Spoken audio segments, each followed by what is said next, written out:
Vamos a poner esta palabra que es la continuación del mensaje del jueves, cuyo título fue El Día del Señor. Y hoy sería como una segunda parte, aunque lo hemos titulado para que después, si lo pueden o lo quieren ver nuevamente en internet, en nuestro canal de YouTube, Centro Evangélico Vida Nueva, le hemos puesto el título de Preparándonos para el Día del Señor.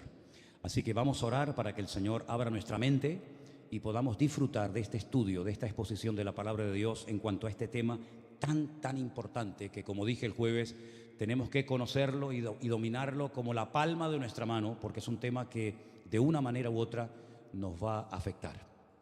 Señor, te damos muchas gracias por este privilegio que nos estás dando de poder estar aquí, un grupo de tus hijos y muchos hermanos que nos están siguiendo ahora, nos están viendo en directo.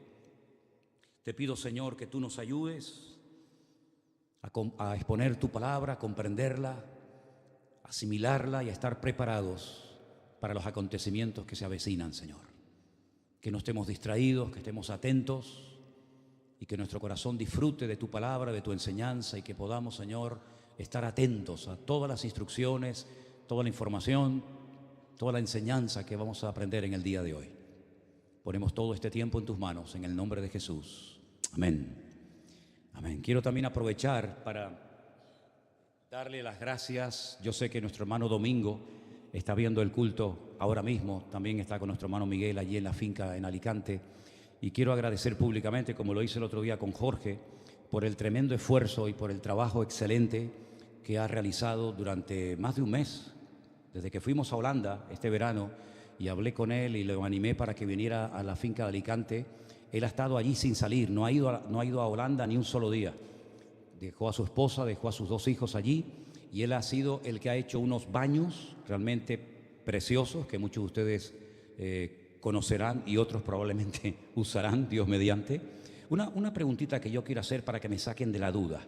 Es una duda que tengo hace algún tiempo, y ya que hoy estamos un buen grupo de hermanos, quiero que por favor me ayuden a salir de esta duda. Ustedes saben que la iglesia tiene un grupo de WhatsApp, ¿sí? Lo que yo pongo en ese grupo, ¿alguien lo ve? ¿Lo veis todos? ¿De verdad? Me quitáis un peso de encima. Porque yo decía, ¿estarán viendo esta gente, estos hermanos, estarán viendo lo que yo les mando? Porque capaz que yo lo mando con toda la ilusión del mundo, fotografías y vídeos, y Jorge grabando por aquí y rompiendo las piedras por allá, y capaz que lo ven 2 o 3 hermanitas, pero lo veis todo, ¿no? Bueno, gracias a Dios. Entonces, ¿lo puedo seguir mandando? Vale, perfecto. Ay, qué peso me quité de encima, Señor. Muchos de ustedes han recibido a la entrada del culto hoy un papelito, no sé, creo que no llegó para todos. Una vez más, me quedé corto, pero muchos de ustedes han recibido un papel con unos datos, con una información que vamos a compartir en esta tarde, pero permítame hacer una introducción, entre comillas, un poco rara, porque algunos dirán, Manolo se fue del tema. Manolo se le fue la olla y nos está hablando de otro tema que no tiene nada que ver con lo que anunció el otro día del Día del Señor. No se me ha ido la olla. Lo que pasa es que nosotros, a lo largo de nuestra vida, tenemos aquí en la mente fechas. Por ejemplo, ¿quién no recuerda el día de su nacimiento? Todo el mundo lo recuerda. Incluso a algunos les gusta recibir regalos y felicitaciones y todo eso, ¿verdad? El día del aniversario de boda, ¿quién no se acuerda? El cumpleaños de nuestros hijos. ¿Me explico?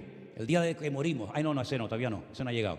Pero todos tenemos en la mente fechas, ¿sí o no? Fechas importantes que recordamos, el aniversario, el día que se murió mi papá, el día que salí de mi país para venir aquí. En fin, tenemos todos en nuestra mente fechas. ¿Saben que la Biblia está llena de fechas?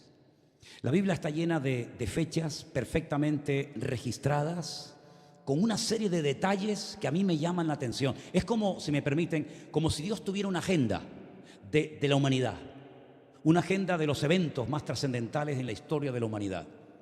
Y algunas de esas fechas las pone la Biblia para que nos demos cuenta de que Dios tiene memoria de lo que pasó ese día o de lo que va a ocurrir en el futuro.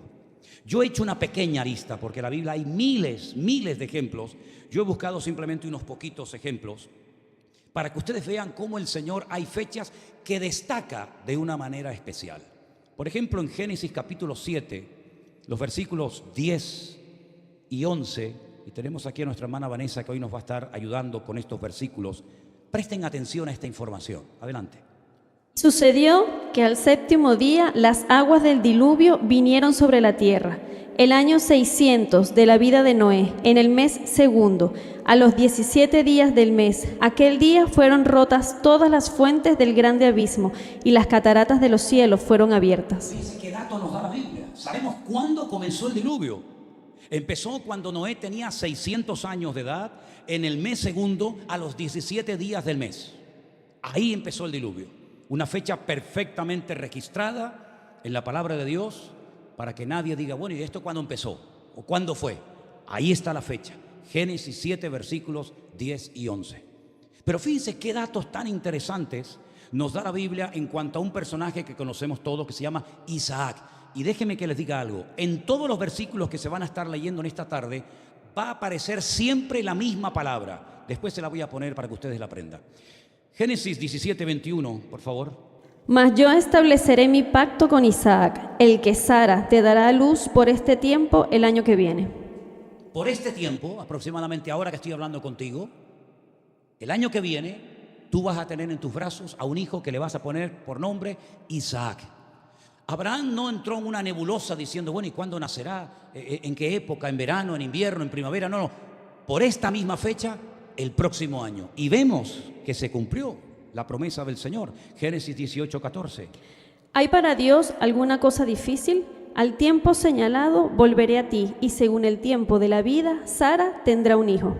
Al tiempo señalado. ¿Quién señaló ese tiempo? ¿Quién decidió que Isaac naciera el próximo año, aproximadamente en la fecha en la que Dios le está hablando al patriarca Abraham? Dios lo diseñó. Dios estableció que en el calendario divino habría una fecha en la que este muchacho tan especial, Isaac, nacería. Génesis 21, 2. Y Sara concibió y dio a Abraham un hijo en su vejez, en el tiempo que Dios le había dicho. En el tiempo que Dios le había dicho, ni un día antes ni un día después. ¿Se dan cuenta cómo Dios controla el tiempo? Cómo Dios dice, ahora el diluvio. En esta época nacerá tu hijo Isaac. Y Él tiene el control de los meses, de los días, de las semanas, de los años. No se le escapa nada de las manos, no improvisa nada, sino que, repito, en esa agenda divina, en esa agenda celestial, todo está perfectamente registrado. Fíjense qué dato tan interesante nos da acerca del pueblo de Israel cuando salió de Egipto. Éxodo capítulo 13, versos 3 y 4. Y Moisés dijo al pueblo: tened memoria de este día en el cual habéis salido de Egipto, de la casa de servidumbre, pues el Señor os ha sacado de aquí con mano fuerte. Por tanto, no comeréis leudado. Vosotros salís en el mes de Abib. En el mes de Abib. Abib significa primavera, de ahí viene la palabra Tel Abib, aunque aquí está con B, pero realmente es con V. En el mes de Abib, en plena primavera, recuerden, dice el Señor, tengan memoria, porque todos los años por vuestras generaciones van a tener que recordar esto y celebrar una fiesta que se llama la fiesta de Pesaj o de Pascua, y va a ser siempre en el mismo mes, en el mes de Abib, que generalmente suele ser entre marzo y abril. Otra fecha que el Señor estableció. ¿Por qué no salieron en otra época del año? Bueno, pues porque Dios tenía establecido que cuando comienza esa nueva etapa, ¿verdad? Esa nueva estación que es la primavera, es cuando su pueblo tenía que iniciar una primavera espiritualmente hablando. Ya se dejó atrás los malos recuerdos, la esclavitud, Faraón, etcétera, y ahora comienzan una vida nueva en el mes de Abib. Pero hay una fecha fatídica en el calendario del pueblo de Israel que se encuentra en Jeremías, capítulo 39, versículos 1 y 2, que tiene que ver con la ciudad de Jerusalén. Presten atención, por favor. En el 9º año de Sedequías, rey de Judá, en el mes 10º, vino Nabucodonosor, rey de Babilonia, con todo su ejército contra Jerusalén, y la sitiaron. Y en el 11º año de Sedequías, en el mes 4º, a los 9 días, se abrió brecha en el muro de la ciudad. 40 años estuvo Jeremías profetizando y advirtiéndole al pueblo de Israel, a las tribus del sur, a Judá y a Benjamín, que se arrepintieran de sus pecados, que todo aquello se podía haber evitado, aquella catástrofe nacional, aquella cantidad de tragedias se podían haber evitado siempre y cuando hubiera un cambio de actitud, un arrepentimiento por parte del pueblo, pero no prestaron atención. Y entonces dice la Biblia que en el 11º año del rey Sedequías, en el mes 4º, a los 9 días del mes, se abrió la brecha en el muro y ya todos conocemos el resto de la historia. La caída, la destrucción de Jerusalén, son llevados al cautiverio en Babilonia por 70 años, como también se había establecido por el Señor, y a los 70 años logran otra vez volver a la ciudad de Jerusalén y restaurarla. En todos y cada uno de estos versículos, por supuesto en español no se aprecia, pero si ustedes leen el texto en original, hay una palabra que continuamente aparece, y es la palabra Moed, así como suena, M-O-E-D, Moed. La tienen en español arriba, la tienen en hebreo abajo, Moed. ¿De dónde viene esa palabra? ¿Cuál es la primera? ¿Dónde es la primera vez que aparece esa palabra y en relación a qué? Fíjense por dónde esa palabra que tiene que ver con tiempos señalados, tiempos fijados, también con tiempos de fiesta, con celebraciones, aparece por primera vez en el libro del Génesis. Curiosamente, en el capítulo 1, el verso 14, y dice así: Dijo luego Dios: haya lumbreras en la expansión de los cielos para separar el día de la noche, y sirvan de señales para las estaciones, para días y años. Yo voy a poner en el cielo lumbreras, la lumbrera mayor para alumbrar durante el día, el sol, la lumbrera menor para alumbrar durante la noche, la luna. En otras palabras, pondré esos astros, pondré esas estrellas, pondré satélites, y van a servir como Moed, como Moadim, como dice el texto original, Leotot Moadim, como señales para que a través de los tiempos ustedes puedan saber en qué época del año se encuentran. El Señor Jesucristo, por ejemplo, dijo: cuando ustedes se acerquen a una higuera y ven que la rama está tierna, no se parte, no se quiebra, y han brotado las hojas, eso quiere decir que el verano está cerca. En otras palabras, ustedes pueden saber en qué época del año se encuentran, sabiendo interpretar las señales que yo he puesto delante de vuestras narices. De ahí que el apóstol Pablo le diga a los romanos en el capítulo 1 que las cosas invisibles de Dios, de su esencia, de su persona, como su deidad y su eterno poder, se hacen claramente visibles por medio de la creación de Dios.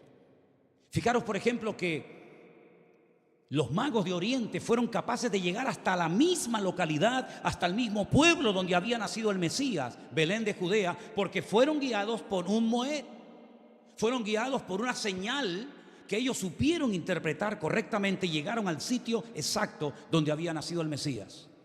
Y ellos le dijeron al rey Herodes: venimos a adorar al rey de los judíos porque su estrella hemos visto en el oriente. Hemos visto una señal que a nosotros nos ha indicado, nos ha mostrado que ha llegado el tiempo de venir a postrarnos y honrar al rey de los judíos.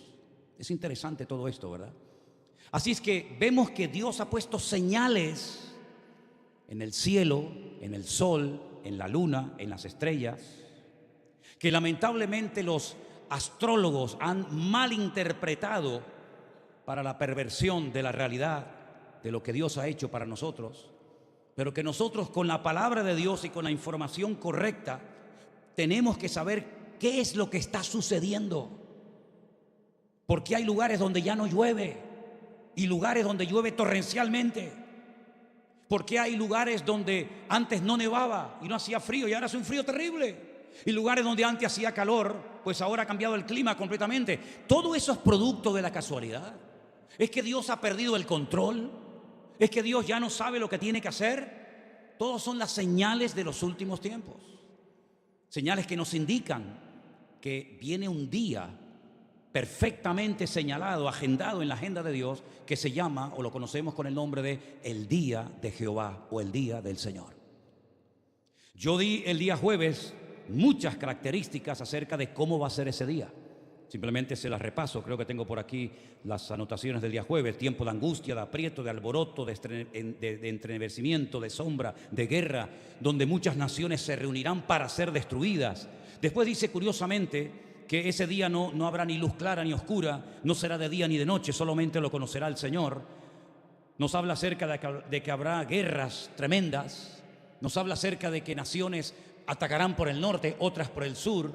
¿Quién muere? ¿Cuántos mueren? ¿Cuánto tiempo tardan en enterrarlo? Es decir, el que no se entere de todo esto es porque no quiere, porque la información está al alcance de todos y cada uno de nosotros.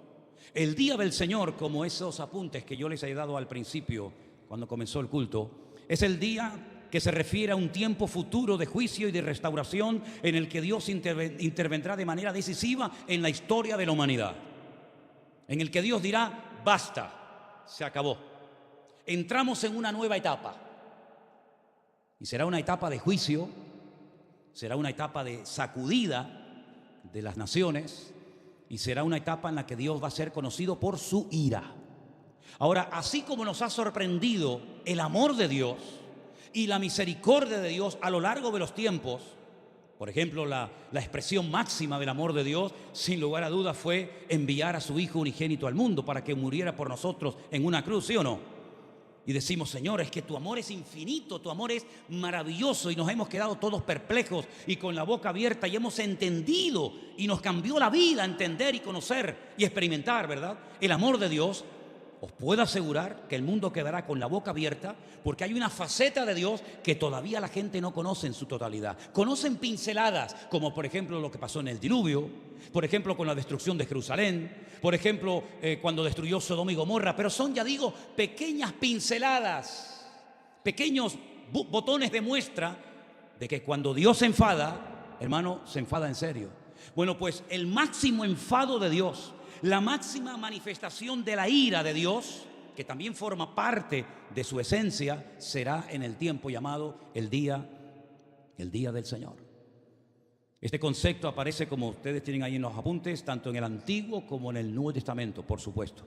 Ahora, hay tres aspectos del día del Señor muy importantes. Primero, es un tiempo de juicio y de venganza de parte de Dios. Dice la Biblia, mía es la venganza. El Señor se va a encargar de tratar con sus enemigos, que tiene muchos, por cierto, y cada vez más. El día del Señor es un día, ya digo, de juicio y de venganza. En muchos pasajes del Antiguo Testamento, el día del Señor se describe como un momento de juicio divino donde Dios castigará a las naciones y a aquellos que han causado injusticia. Por ejemplo, en el libro de Amós, capítulo 5, versos del 18 al 20, se advierte a Israel sobre la venida de este día como un tiempo oscuro y peligroso en lugar de un día de celebración. Es decir, todas las naciones de la tierra, por supuesto España, faltaría más, no se va a quedar el señor don Pedro fuera, todas las naciones de la tierra van a ser sacudidas en lo económico, en lo espiritual, en lo social, en lo político, en todas las áreas de la vida. El mundo va a cambiar radicalmente, totalmente. Todos los que tengan una cierta seguridad económica la van a perder. Todos los que tengan una fuerza física, decir, bueno, yo estoy en plena forma física, no te va a servir de nada. En otras palabras, es como si nos metieran en otro mundo, en otra dimensión, en otro planeta, donde ahora no va a estar la misericordia, el amor de Dios, sino la ira y el trato de Dios con todas las naciones de la tierra. Leímos el día jueves, el capítulo 14 del libro del profeta Zacarías, donde dice la Biblia que Él reunirá a todas las naciones de la tierra. Claro, unas tienen más influencia que otras, evidentemente. Por ejemplo, Rusia jugará un papel fundamental. Rusia ha demostrado al mundo entero que no tiene ningún reparo, no tiene ningún problema en meterse donde no le llaman y no tiene que rendirle cuentas a nadie. Lo está demostrando todos los días, y todos los días en televisión vemos cómo no ha dado marcha atrás, sino todo lo contrario. Una guerra que decían que iba a ser una guerra rápida, una guerra relámpago, una guerra de un par de semanas, máximo un par de meses, ya se está pasando más de la cuenta. Y no le rinde cuentas a nadie. Lo mismo le da atacar un hospital que atacar una caravana de autobuses, le da exactamente igual. Pues ahí tenemos los europeos y los ciudadanos que en este momento estamos en el planeta Tierra, un ejemplo de cómo una nación armada hasta los dientes, con un arsenal nuclear capaz de destruir el planeta Tierra 8 veces si quisiera, es capaz de invadir el país que le dé la gana sin tener que rendirle cuentas a nadie. Y además amenazando, el que me ataque lo destruyo. Pues ese país que ya lo está haciendo y que no es una ciencia ficción, sino una realidad, la Biblia dice que atacará por el norte a Israel con el apoyo de un montón de naciones árabes. Y uno dice, ¿Rusia va a atacar a Israel? Claro que lo va a atacar. Y los judíos lo saben. Y lo saben perfectamente hace muchos años. Y también nos dice que el líder de Rusia que atacará a Israel morirá en el Monte de los Olivos. Y allí lo van a enterrar. Es decir, todos los detalles que yo les estoy dando no me los estoy inventando, todo está en la Biblia. Usted tiene el mismo acceso a esa información que la que tengo yo, ni más ni menos. En segundo lugar, el día del Señor es un día también de restauración y de salvación. La Biblia dice que las naciones que se salven lo leímos el jueves, ¿verdad? ¿Se acuerdan?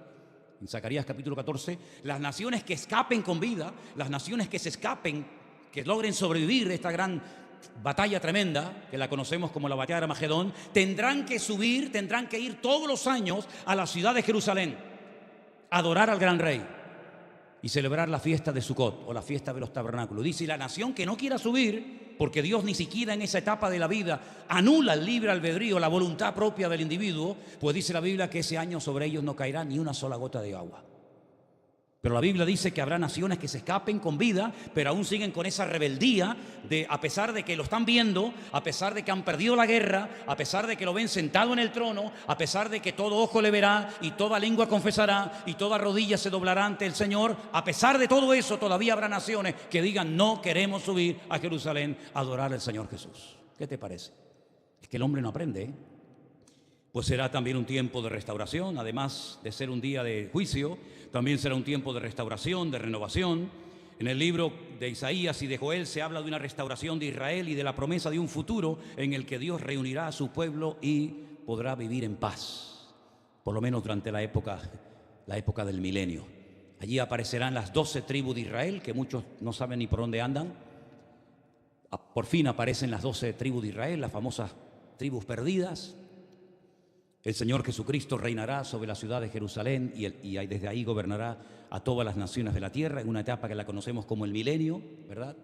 Satanás estará atado por ese periodo de tiempo, al final será otra vez desatado por un corto periodo de tiempo. Y toda esa información la tenemos en la palabra de Dios. Y todo eso entra dentro de un tiempo que se llama el día del Señor. De ahí que la Biblia diga que en la vida hay un tiempo para reír y también para llorar. Y la Biblia dice que hay un tiempo para sembrar y para cosechar. Y hay un tiempo de paz y también hay un tiempo de guerra. Y el Señor Jesucristo dice que en los últimos tiempos habría guerras y rumores de guerras, pestes, terremotos en diferentes lugares. Así es que, y esta es una opinión personal que yo doy, no es Biblia, pero es una opinión, es un comentario a nivel personal, no se aferren mucho a lo que tienen, porque dentro de poco lo vas a dejar. La Biblia dice que todo será destruido por el fuego. Una vez la tierra fue destruida por el agua, la segunda vez será todo destruido por el fuego. Pero a nosotros nos espera cielos nuevos y tierras nuevas donde mora la justicia. Así que no dediques todo tu tiempo y toda tu energía y tu juventud y tu vida a ganar dinero y a ahorrar dinero, porque de poco te va a servir cuando venga el día del Señor. Ahora bien, la situación de Israel en todo esto es clave, porque el profeta Ezequiel, en los capítulos 36 y 37 de su libro, léanlo después detenidamente en casa, si quieren, nos habla de dos restauraciones que experimentaría este pueblo. Una ya es un hecho, le pese a quien le pese y le guste a quien le guste. Y nos habla de una restauración nacional. El pueblo de Israel fue esparcido entre las naciones en el primer siglo de la era cristiana. El año 70 de la era cristiana, Tito, que era el hijo del emperador romano Vespasiano, destruyó la ciudad. Para ellos fue una catástrofe nacional de la cual todavía no se han recuperado. Y tiempo más tarde, en una rebelión que fue la rebelión del famoso Bar Kokhba, o el hijo de la estrella, en una mala interpretación que hizo un famoso rabino que presumía de tener más de 42.000 discípulos, llamado Rabí Akiva, lo elevó, lo presentó ante Israel como si fuera el verdadero Salvador, el verdadero Mesías de la nación, y fue un auténtico desastre. A Rabí Akiva le arrancaron la piel, se la dieron a los perros en las calles de Jerusalén. Bueno, fue un desastre total. Todo eso tiene que ver con la rebelión final de los judíos, con la caída de Masada y tantas cosas, ¿verdad? Desde ese siglo I hasta el año 1948, siglo XX, Israel estuvo perdido entre las naciones de la tierra. No tenía patria, no tenía un territorio. Incluso algunos judíos multimillonarios, viendo que era imposible volver a recuperar la tierra ancestral de sus antepasados, pensaron en África comprar grandes extensiones de terreno y hacer el Estado de Israel en el corazón de África. Otros judíos pensaron en la Patagonia, en el sur de Argentina, hacer el Estado de Israel. Pero sin embargo las Sagradas Escrituras hablaban de que algún día se produciría una restauración nacional, vendrían judíos de todas partes del mundo. Y así fue, en un solo día. Eso no ha pasado nunca en la historia, ni va a volver a pasar jamás. En un solo día nació un país, de la nada, de no existir hoy, en 24 horas más tarde, existir un país. Y desde mayo de 1948 hay un país pequeño, es el 0,1% de la población mundial. no llega ni a 10 millones de habitantes, rodeados por centenares de millones de naciones, de países, de árabes. Y ahí hay un país con su bandera, con su himno, con su religión, con su cultura. Ahí están, hermanos. Pero la Biblia nos habla de una segunda restauración que, si hay que decir la verdad, aún no se ha producido. Y es la restauración espiritual de Israel. Israel está roto en estos momentos. Israel está peor que nunca. Está pasando una etapa tremendamente difícil. No solamente por los 7 frentes abiertos que tiene, que le atacan por todas partes, sino por una guerra interior, familias contra familias, partidos contra partidos. Es un país que está dividido internamente. Hoy había una manifestación de más de 750.000 judíos por las calles de la ciudad famosa de Tel Aviv, ¿verdad? Protestando. La gente está dolorida, rota, han perdido nietos, sobrinos, primos, familias enteras, gente que ha desaparecido. Yo vi bolsas enteras de brazos, de piernas, de montón de miembros cuando fuimos a la Franja de Gaza. Ha sido un desastre nacional, algo que no había ocurrido con esa magnitud desde la Segunda Guerra Mundial. Pero la descomposición de Israel, espiritualmente hablando, va a llegar a un nivel, va a llegar a un punto terrible. Y hay un versículo en el libro del Apocalipsis que a veces se lee así rápidamente, pero la gente no es consciente de lo que nos está mostrando el Señor ahí. ¿Hasta qué punto espiritualmente Israel se va a descomponer? Y va a necesitar urgente ayuda, y por supuesto del Señor. Ese versículo se encuentra en el libro del Apocalipsis. Nuestra hermana Vanessa nos lo va a leer. Cadáveres estarán en la plaza de la grande ciudad que en sentido espiritual se llama Sodoma y Egipto, donde también nuestro Señor fue crucificado. Hermano, fíjense, déjame el versículo ahí puesto en la pantalla. Fíjense qué interesante. Él habla de que van a morir una serie de predicadores. La Biblia lo llama los 2 testigos o los 2 olivos, que durante 3 años y medio van a estar predicando en las calles de Israel, y miles de judíos se van a convertir y van a reconocer que el Señor Jesús era el verdadero Mesías y no otros tantos que vinieron antes o después de él. Al final de los 3 años y medio, estos 2 predicadores van a morir, y dice la Biblia que no los entierran. Eso es lo peor que se puede hacer en esa cultura en Oriente Medio, no darle sepultura. Tanto judíos como musulmanes prácticamente enseguida entierran a sus cadáveres, sus difuntos, sus seres queridos. Pero dice la Biblia que sus cadáveres estarán en la gran ciudad expuestos, no los van a enterrar. Dice la Biblia que harán intercambios de regalos. Hoy, por ejemplo, vino un camionero desde Jordania, cruzó el puente Ayembi. Hemos estado muchísimas veces por allí. Cruzó el puente Ayembi, aparcó su camión, salió, cargó su metralleta y empezó a dar una ráfaga de tiros, y cayeron 3 judíos en el acto. Por supuesto, él también cayó allí.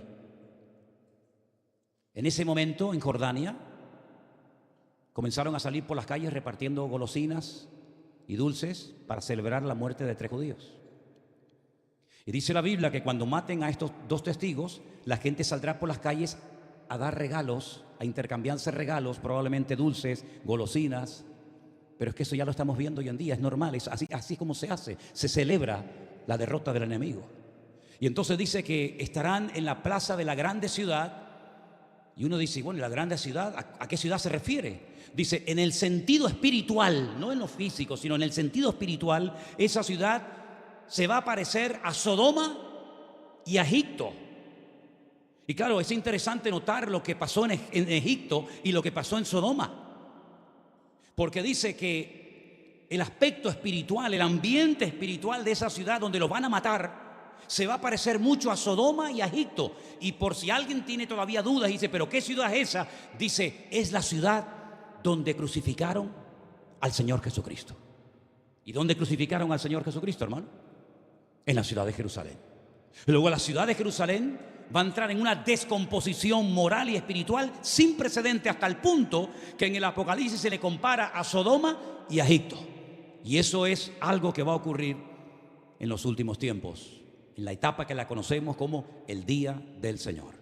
El tercer punto referente al Día del Señor, el primero era juicio y venganza, el segundo era un tiempo de restauración y salvación, el tercero es un cumplimiento escatológico. En el Nuevo Testamento el Día del Señor se asocia frecuentemente con la segunda venida de Cristo y el fin de los tiempos. En Primera de Tesalonicenses, léanos después detenidamente, capítulo 5, versículos 2 y 3. El apóstol Pablo escribe sobre la certeza de que el día del Señor vendrá como ladrón en la noche, implicando que será algo inesperado y sorprendente. En resumen, el día del Señor es un concepto complejo que abarca tanto juicios divinos como esperanza de redención. En otras palabras, queridos hermanos, nosotros no vivimos la época de Moisés cuando salió con el pueblo de Israel de Egipto.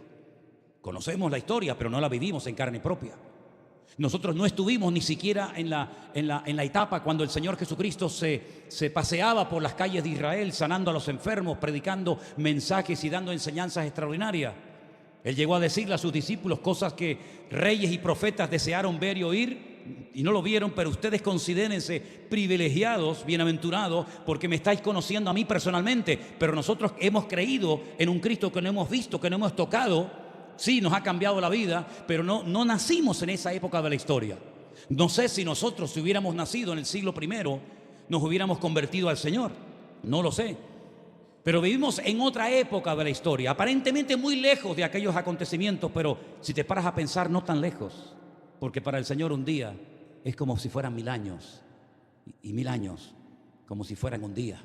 A nosotros nos parecen lejos esos acontecimientos, ¿verdad? Y hablamos como cosas, como aguas que pasaron.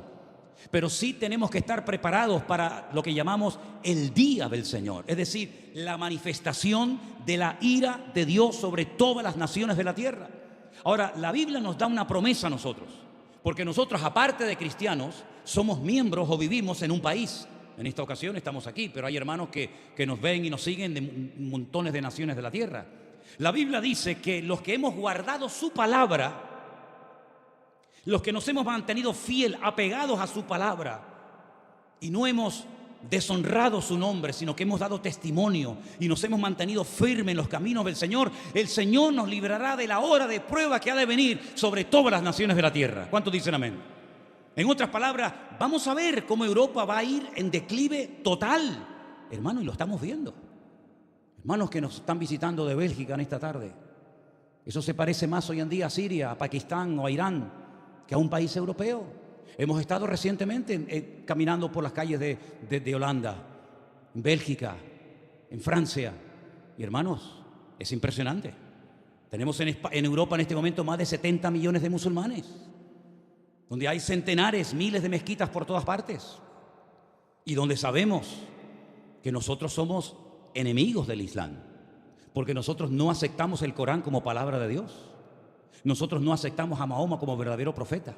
Para nosotros el camino, la verdad y la vida, y el único nombre que reconoce el Señor es el nombre del Señor Jesucristo, el Rey de Reyes y Señor de los Señores. Ningún otro más. No hay otro nombre bajo el cielo dado a los hombres a través del cual podamos ser salvos.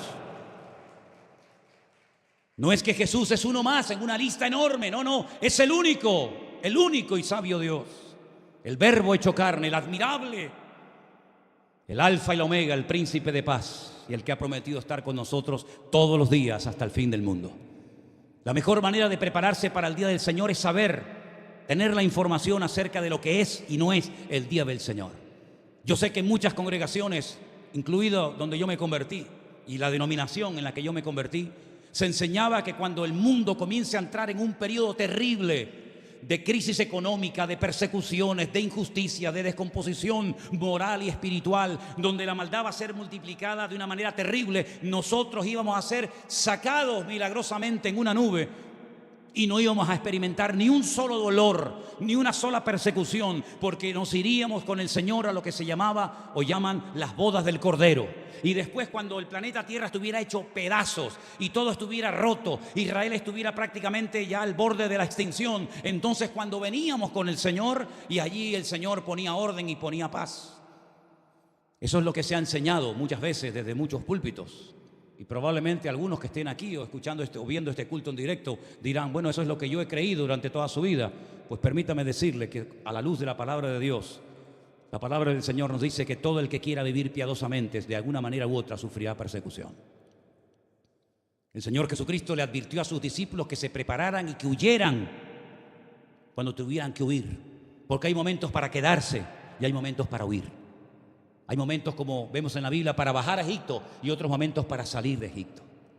Y hay momentos en los que Pablo se le permitía huir montado en una canasta que lo descolgaban por el muro y salía corriendo para salvar su vida. Y había otros momentos que decía, yo de aquí no me voy y no solamente estoy dispuesto a sufrir, sino a morir por la causa del Evangelio. Así que Dios nos tiene que dar el suficiente discernimiento espiritual para entender que nosotros los cristianos no estamos exentos de problemas. No estamos exentos de crisis familiares, económicas, espirituales o de la índole que sea. Y tarde o temprano, como dije el otro día y me reitero en el día de hoy, Dios llegará el momento que diga, basta, basta, se acabó. Ya se han burlado lo suficiente de Dios, ¿no les parece? Dios está al punto de decir, se acabó.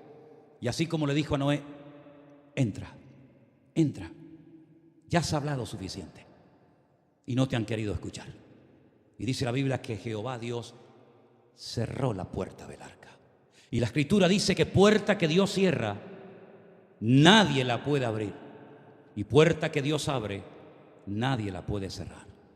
Antes de cerrar la puerta del arca, el Señor le dijo a Noé, prepárate tú y tu familia y predica y dile al mundo lo que viene. Y dice la Biblia en Mateo capítulo 24 que no entendieron hasta el día que vino el diluvio. Es decir, si analizamos esto, minutos antes de que cayera el diluvio y se abrieran las cataratas del cielo, la gente estaba llevando una vida totalmente normal desde el punto de vista de ellos. Comían, bebían, viajaban, se casaban. Dice, y no entendieron hasta el día que vino el diluvio. Es decir, una ceguera espiritual tan grande, tan terrible, que fue demasiado tarde cuando se dieron cuenta. ¿Y qué me dicen ustedes de Sodoma y Gomorra? Oiga, yo soy habitante de Sodoma y Gomorra y veo que está cayendo fuego y azufre del cielo y salgo corriendo de la ciudad. Nadie salió con Lot. Todos prefirieron quedarse guardando los muebles, que no se me rompa el mueble que lo acabo de comprar en Ikea ahora, me lo trajeron ayer, Dios mío, me lo va a romper, pero si me lo acaban de montar ahora. Yo ya no monto muebles de Ikea porque cada vez que los monto al revés. Y me sobran tornillos y tuercas por todos lados. Pero para mí está bien, pero para Elena me dice que lo hago mal. Bueno. ¿Cómo no huyeron multitudes de Sodoma y Gomorra viendo lo que se le estaba cayendo encima? ¿Cómo Faraón no cogió su carro y le dijo a los egipcios, vámonos de Egipto, vamos a seguirlos a ellos, que el Dios de ellos es más poderoso que el nuestro? No, los querían seguir, pero para matarlos, para volver a llevarlos de esclavos a Egipto. Y estamos viviendo en una época donde tú sales a las calles y mañana le dices a tus colegas en el colegio o en el trabajo, oye, mira, que Cristo viene el día del Señor, esto se va al garete, el mundo va a entrar en un bucle, esto va a ser terrible. Y dice, este hombre se volvió loco. ¿En qué secta te metiste, muchacho? ¿Qué te están haciendo allí? Exactamente igual que pasó a lo largo de la historia con los discípulos, con Noé y con todos los grandes personajes bíblicos. Pero nosotros tenemos que partir de la base de que en este mundo estamos de paso y tú estás aquí para cumplir un propósito. Y ahora quiero ponerme muy serio con todo esto, muy serio.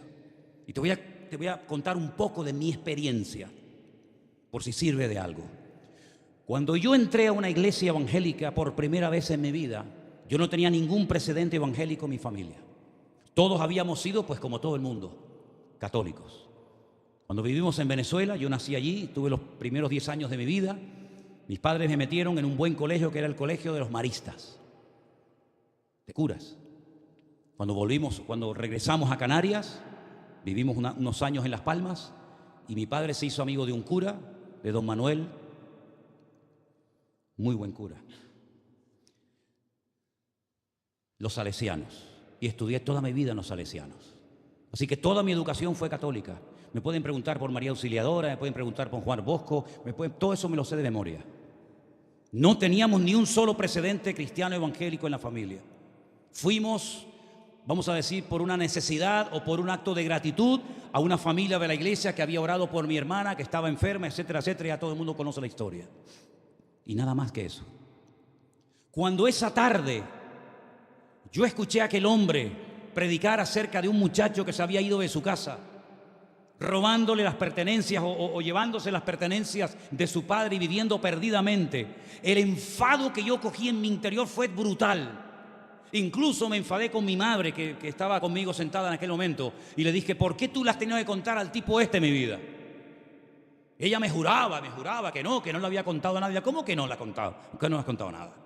Yo no tenía ni idea de lo que era la Biblia, ni el hijo pródigo, yo no tenía ni idea de nada. Pero según iba avanzando el mensaje, Dios descubrió mi corazón. Repito, yo no era evangélico, es más, yo no era nada. Pero comencé a entender el Evangelio. Y el Señor me quebrantó por primera vez en mi vida, como nunca antes. Y comencé a llorar. Y me sentí indigno delante de Dios, al que no conocía. Y le pedí perdón por mi pecado. Y a los pocos días, créanme, no les miento, a los pocos días cuando mi padre constantemente me insistía y me preguntaba qué vas a hacer, a qué te vas a dedicar, qué vas a estudiar, qué vas a hacer, yo ya le dije, papá, ya lo sé lo que voy a hacer en la vida. Y le dije, quiero predicar la palabra de Dios. Quiero decirle a todo el mundo lo que Cristo ha hecho en mi vida. Mi padre se enfadó conmigo. Incluso me pegó un bofetón. Porque él dice, tú no sirves para esto. ¿Cómo te vas a dedicar tú a predicar la palabra si tú no sabes nada de Biblia ni nada de nada? Entonces me sentí como herido en mi interior y comencé a leer y a leer y a leer y horas y horas y horas y horas. Estaba días enteros metido en mi habitación leyendo la Biblia, memorizando capítulos, todo lo que podía aprender y más. Porque yo entendí que si aquel hombre, si aquel Hijo de Dios había descendido de la gloria y había muerto por mí en la cruz y había ocupado mi lugar como miserable, indigno pecador y había resucitado al tercer día, si todo aquello, yo decía para mí en aquel momento, si todo esto es verdad, yo le tengo que contar esto a todo el mundo. No podía entender cómo me iba a dedicar al fútbol. Yo jugaba al fútbol. Me fui al Real Club Victoria, que era un filial de la Unión Deportiva Las Palmas, y le dije, no quiero saber nada del fútbol. Le di las botas, el uniforme, pero sí, no quiero saber nada del fútbol. Me llamaban de todas partes y decían, no quiero saber nada. ¿Y qué vas a hacer? Quiero predicar de Cristo. Y me decían, uy, la religión le comió el coco. Imagínense los amigos míos, las amigas mías que tenía unas cuantas en el barrio, lo que decían de mí en aquellos días. De estar siempre rodeado de chicos y de chicas, me veí más solo que la una. Porque además, para colmo, en aquella época en la iglesia solamente había dos chicas. Una así flaca, era un palillo, y la otra era una chica súper rellena, ¿no? Grande, ¿no? Y yo decía, Dios mío, ¿dónde me meto? Eso era la juventud en la iglesia, estas dos chicas y yo. Y así tuvimos como 1 año y medio, no entraba nadie a la iglesia. Hasta que al final la iglesia fue creciendo y etcétera, etcétera. Lo que estás haciendo en la vida es para lo que Cristo murió por ti. Eso es para lo que Cristo murió por ti. Con todo mi respeto a los que tienen un trabajo, una profesión, de lo que sea. Eso es lo que Cristo quiere para tu vida. Bueno, gloria a Dios. Si eso es lo que el Señor quiere para tu vida, yo te voy a apoyar. Pero trabajar para el faraón, trabajar para tener un mejor coche, mejor casa, mejor ropa, mejor esto, mejor lo otro, yo en mi mente no me entra. Porque el tiempo es tan corto. Si con 17 años lo tuve tan claro, imagínense ahora con 63 que voy a cumplir. Cada vez lo tengo más claro. Porque yo en aquellos días veía que la vida era todavía tan larga y decía, uy, el año 2000, ¿verdad? Pero sin embargo, hoy en día sé que cada vez me queda menos tiempo, evidentemente. Cada vez me queda menos ministerio, me queda menos vida de la que ya he vivido. Y quiero aprovechar hasta el último momento de mi vida para servir al Señor donde sea y como sea. Le decía a mi suegra en este verano, perdonen, pero lo digo para la gloria de Dios, pero lo tengo que decir. El apóstol Pablo también hablaba de su currículum, ¿no? Yo nunca he hablado del mío. Nunca he conocido una pareja tan rara como Elena y Manolo. Nunca. Gente que es capaz con una niña de 2 o 3 años montarse en un avión a Argentina sin un duro en el bolsillo para ir a predicar el Evangelio. Yo nunca he conocido a nadie así. Yo nunca he conocido a nadie que esté dispuesto a ir a una finca en un pueblo perdido en la provincia de Burgos, Medina de Pomar, para ir a ayudar a drogadictos que venían y recibirlos en la casa donde vivíamos y tener allá 15 o 20 drogadictos y dormir con ellos y darles clases en aquella época de Daniel Apocalipsis. Nunca he conocido yo gente así, nunca. Nunca he conocido gente que sea capaz de dormir en aeropuertos, en gasolineras, en el suelo de un barco, con dinero, sin dinero, con una sola pasión y objetivo en la vida: servir al Señor. Si por algo le doy gracias a Dios en mi vida, es que Dios puso a mi lado una mujer que nunca, desde el primer minuto, nunca me dijo, date quietito ya, date quietito ya. ¿Ahora para dónde vamos ahí? ¿Ahora para dónde? ¿Ahora para allá? ¿Ahora para acá? ¿Ahora a esta casa? Si yo contara las mudanzas que hemos hecho en todos estos años, me faltarían dedos. Mudanzas por aquí, mudanzas por allá. Elena dejó su familia, su trabajo, su iglesia, sus amistades, todo, para venir aquí a las Islas Canarias a casarse con un tipo que había visto 21 días, que era pastor de una denominación que ella no tenía ni idea de lo que era esa denominación. Empezar de cero. Jamás dijo, sácame de aquí, yo no quiero estar aquí, yo no me siento cómoda. Al contrario. Por eso yo le digo a las esposas que están aquí, apoyen a sus maridos cuando digan que quieren hacer algo para el Señor. ¿O qué lo quieres ver en la barra de un bar? Como los otros amigotes que tiene. Apoya a tu mujer cuando te diga, yo quiero servir al Señor y quiero ir al campamento y quiero ir al retiro y quiero ir a la finca a echar una mano y quiero ir aquí al campamento de niños. Apoya a tus hijos cuando te digan, papá, quiero ir al campamento. Mira, busca dinero debajo de las piedras y si no, hazte una máquina y haz de billetes de Monopoly. Pero nunca impidas que tus hijos vayan a una actividad cristiana, porque ¿cuántos padres darían lo que fuera por ver a su hijo en las cosas del Señor y lamentablemente no los pueden tener? Apoyemos las cosas de Dios. Si tenemos que dejar algo por el Señor, déjalo. ¿Qué problema hay? Yo veo que somos muy teóricos muchas veces. Muy teóricos. Buscad primeramente el reino de Dios y su justicia. Todo el mundo se sabe ese versículo. Y todo lo demás vendrá por añadidura. Si tú no vives así, ¿cómo vas a ver tú el cumplimiento de ese texto? Pero yo sí lo vivo cada día. El pantalón que tengo, no me lo compré. Me lo regaló mi hermana Jessica, esposa del pastor de San Francisco, donde está curiosamente en este momento Anderson. La camisa que llevo, no me la compré, me la regaló Anderson. Todo lo que llevo encima y la mayoría de lo que tengo, me lo dan. Pero una pregunta, ¿esto es como una especie de lotería? Que a unos Dios le da mucho y a otros nada. No, pero atrévete a vivir por fe, atrévete a poner tu mano en el arado y deja que el Señor te sorprenda, porque si no eres capaz de pasar la línea, vivirás toda tu vida, pues muy bien, vienes al culto, escuchas la palabra, te vas, vienes, fregas la iglesia, te vas, vienes, pero mi pregunta ¿es esto lo que Dios tiene planeado para tu vida? Pues si es esto, sigue adelante, mijo, no te rompas la cabeza. Pero hermano querido, ¿queremos o no queremos verdaderamente hacer la voluntad de Dios? Cuando yo le dije a mi hermano Domingo en Holanda, Domingo, necesitamos hacer unos baños en Alicante. Tú estás en paro, ahora mismo no estás haciendo nada. ¿Por qué no vienes y nos echas una mano? No lo pensó 2 veces, hermano. Me dijo, voy a hablar con mi esposa. Ustedes saben que siempre tenemos que hablar con la esposa, ¿no? Porque en la casa se hace siempre la última palabra la tenemos siempre los hombres, siempre. Decimos, sí, cariño, lo que tú digas. Estábamos comiendo en la casa de nuestro hermano Germán en Holanda. Estaba haciendo allí una chuletada, un asado.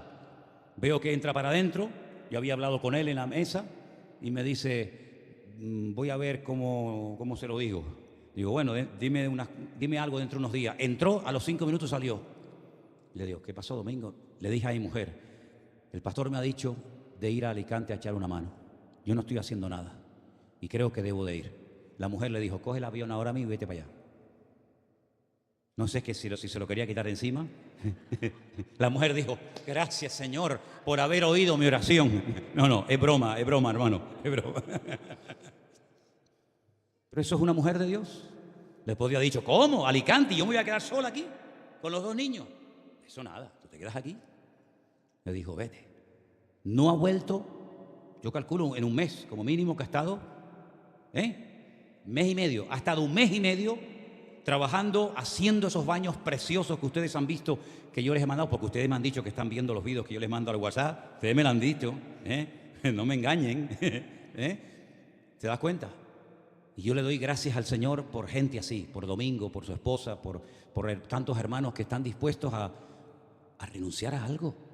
Porque en la vida no podemos tenerlo todo, el coche, la casa, el marido, los hijos, el dinero, no podemos tenerlo todo, habrá que soltar algo en algún momento. Pero dice la Biblia, alguien que deje algo por mí, yo le voy a dar 100 veces más en esta vida y en la otra vida, la vida eterna. A esa vida yo te desafío. Me dirán que soy pesado, me dirán que siempre termino los mensajes igual, me dirán que siempre te sientes aludido, que me da igual, pero es que mi obligación es motivarte y sacudirte y decirte, hay una vida mejor que la que estás llevando. Antes de que venga la ira de Dios, antes de que venga el juicio divino sobre las naciones de la tierra, prepárate y di, Señor, heme aquí, envíame a mí. No soy predicador, no soy orador, no sé tocar la trompeta, no sé tocar aquello, pero Señor, lo que sé hacer lo pongo a tu disposición y el Señor te va a honrar y te va a bendecir.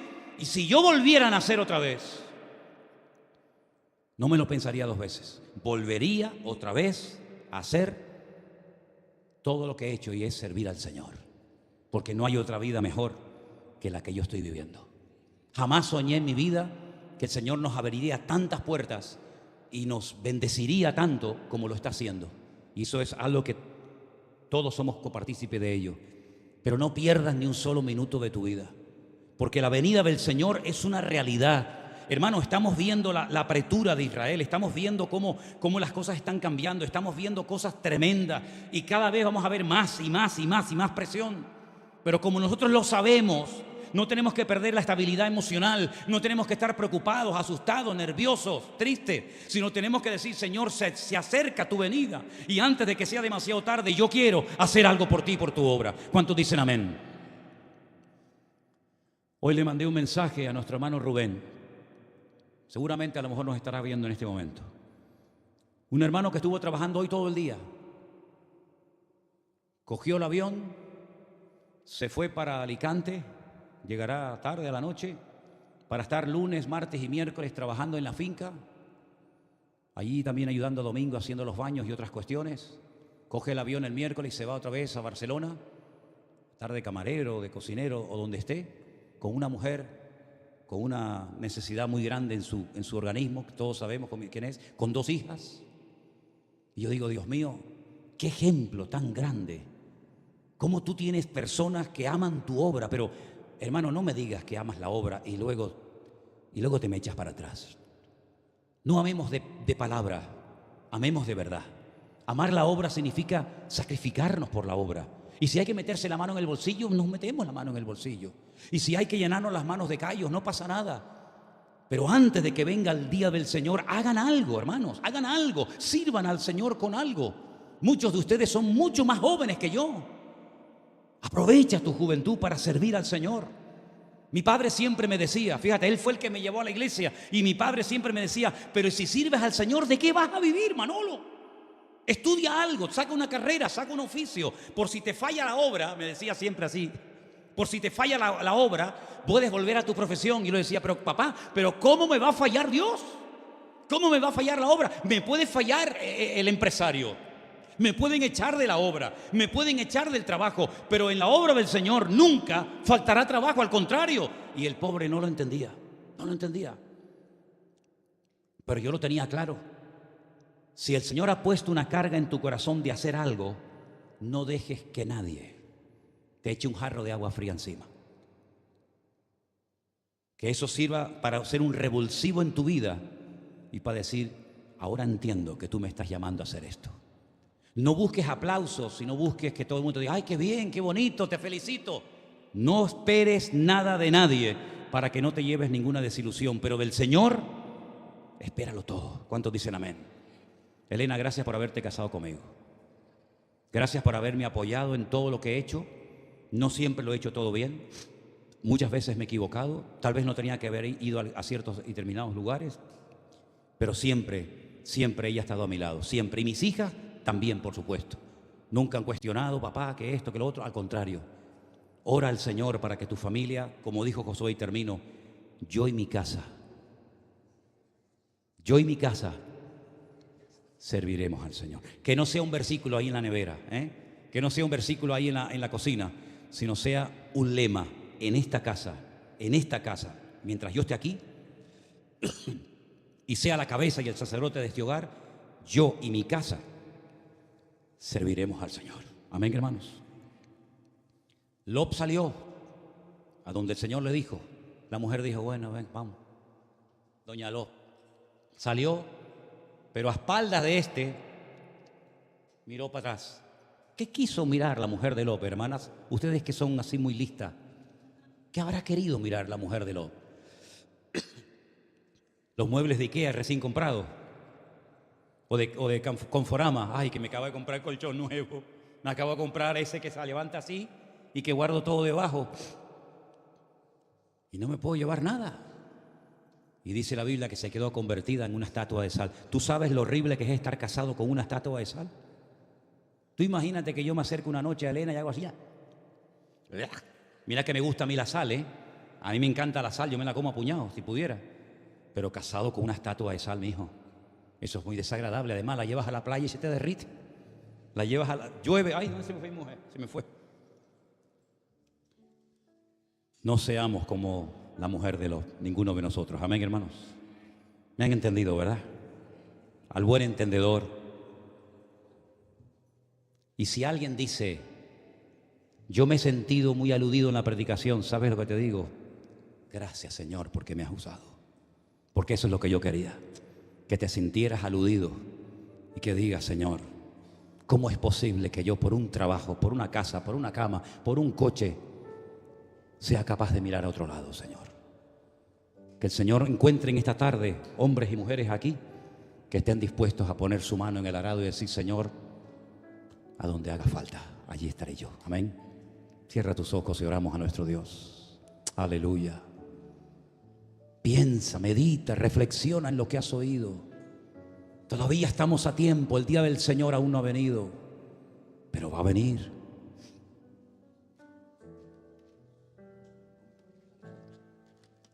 Deja que el Señor hable a tu corazón. Deja que el Señor ablande tu corazón. No tengas miedo. Aleluya. Oh, gracias, Jesús. Gracias, Señor Jesús. Gracias, Señor.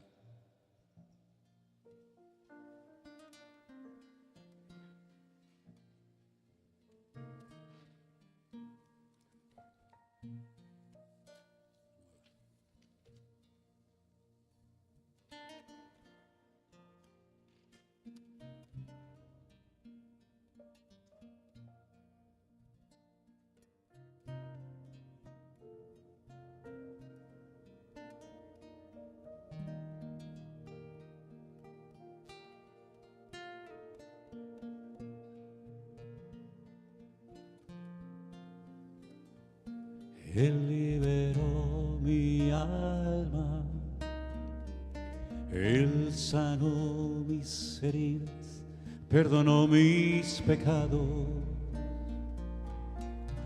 me llenó de su paz. Él llenó el vacío de mi corazón. Él abrió mis ojos y me dio libertad. Si es verdad, dilo conmigo. Él liberó mi alma, Él sanó mis heridas, perdonó mis pecados, me llenó de su paz. Aleluya. Él llenó el vacío de mi corazón, Él abrió mis ojos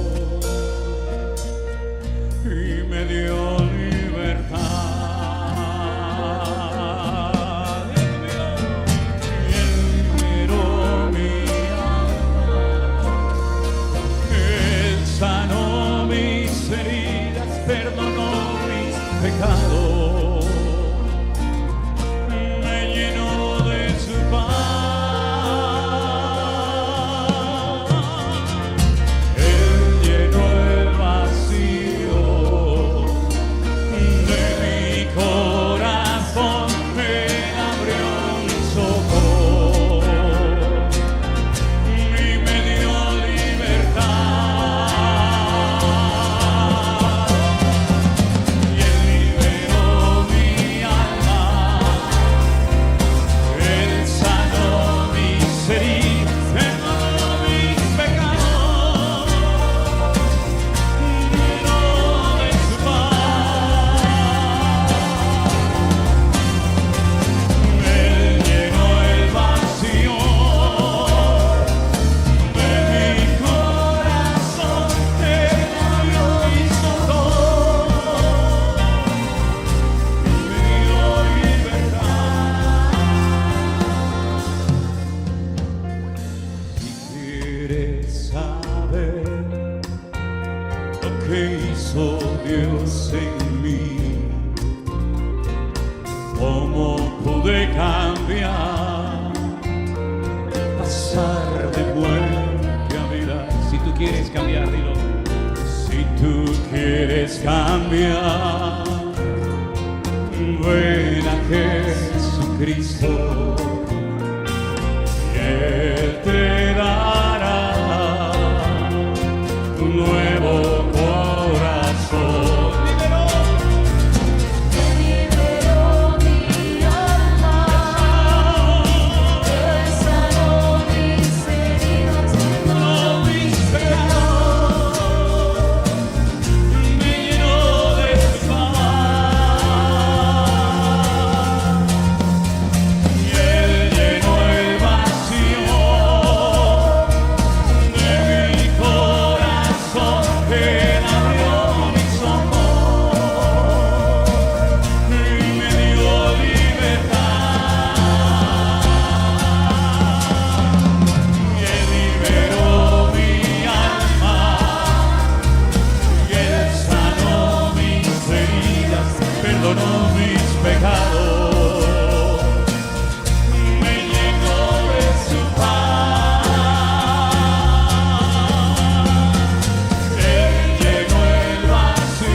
Aleluya.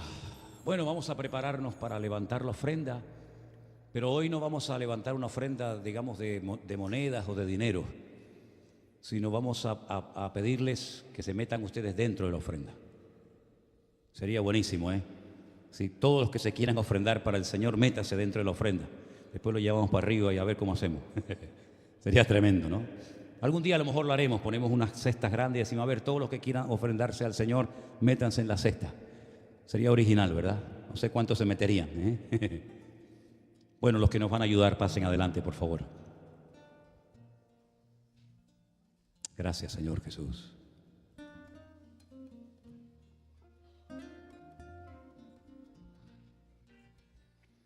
Gracias, Señor Jesús.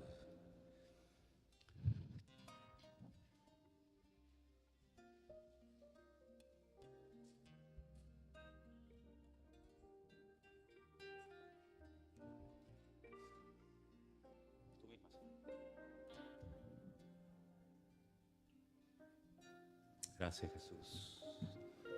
Amado Padre Celestial, te damos gracias, Señor, por tu bendita y poderosa palabra, Padre. Te pedimos, Señor, que tomes el control de nuestra vida, Señor, y que podamos ser un instrumento útil en tus manos, Padre. Ahora te pedimos por estos diezmos, por estas ofrendas, Señor, para que tú las bendigas y las multipliques para tu reino. En el nombre de Jesús, amén. Amén, amén, amén, aleluya.